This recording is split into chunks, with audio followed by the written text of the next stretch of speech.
Kwanza awali ya yote tunapenda kumshukuru Mwenyezi Mungu, tumefika salama katika kituo chetu cha mchezo. Sisi kwa upande wa wachezaji tumejiandaa vizuri.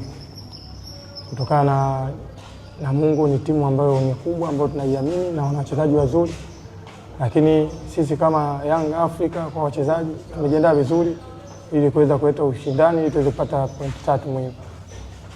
Masalanga anacheza na Namungo ambao msimu huu kwenye ligi kila mechi wanayokuwa nyumbani wamefunga goli. Wewe kama kipa, kiongozi mkuu wa safu ya ulinzi, mnapoelekea katika mchezo na timu ya aina hii, kuna tahadhari gani hasa ambayo mnakuwa mnachukua? Tahadhari ipo kubwa kwa sababu mchezo wa mpira ni mchezo wa makosa. Ndipo utafanya kosa utaadhibiwa. Kwa sisi kama sisi tumejiandaa vizuri ili kuweza kuwakabili wapinzani. Hatutoangalia kwamba wamepata goli katika michezo yao ambayo imepita. Sisi tuna focus katika yale malengo ambayo tumejiwekea na mifumo ambayo mwalimu anatufundisha. Kuna baadhi ya mashabiki ambao pia wanasafiri kutoka Dar na mikoa ya jirani kuja kuangalia mchezo huu na kuja kuwapa nguvu. Kwa nini mnapokuwa mnapokea aina hii ya hamasa inawasaidia vipi? Kwanza ni jambo la kushukuru Mwenyezi Mungu kwa sababu ni watu wanaetoka mbali wanakuja kusupport timu yao. Ni jambo la kujivunia kwa sisi wachezaji na jambo la kujivunia kwa timu kwa ujumla.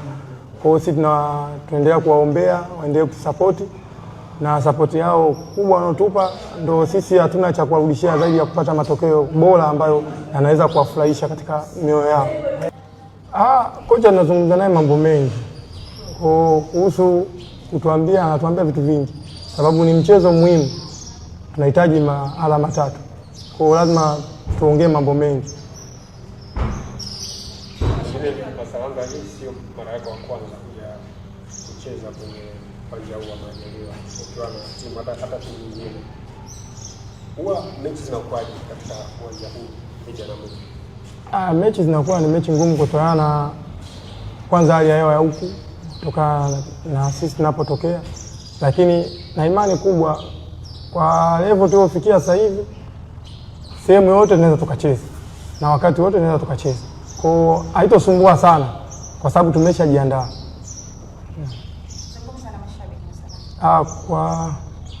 Kwanza nipende kuwashukuru mashabiki kwa kutunga mkono kwa kila jambo ambalo tunapitia katika wakati wote ule ambao tunapitia. Pili, ninaomba niwaite katika mchezo huu muhimu ambao tunahitaji alama 3.